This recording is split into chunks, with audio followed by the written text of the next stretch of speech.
Hi, నేను చూపిస్తుంది village స్టైల్లో ఎంతో టేస్టీగా ఉండే అలచంద వడలు. ఇది నాటుకోడి పులుసులోకి కానీ ఏదైనా చట్నీ రోటి పచ్చళ్ళలోకి కానీ చాలా బాగుంటుంది. ఒకసారి ట్రై చేయండి.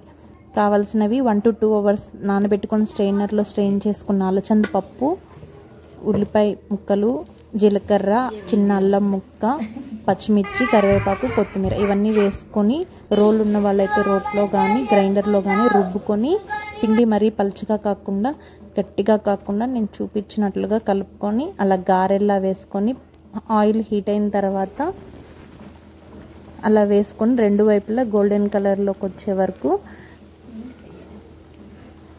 కాల్చుకున్నట్లయితే ఎంతో టేస్టీగా ఉంటాయి ఈ అలచంద వడలు. ఒకసారి ట్రై చేయండి. నచ్చితే లైక్ చేయండి, షేర్ చేయండి, సబ్స్క్రైబ్ చేయండి. Thank you for watching. అలచందల్ని బొబ్బర్లు అని కూడా అంటారు. నచ్చితే లైక్ చేయండి, షేర్ చేయండి, సబ్స్క్రైబ్ చేయండి.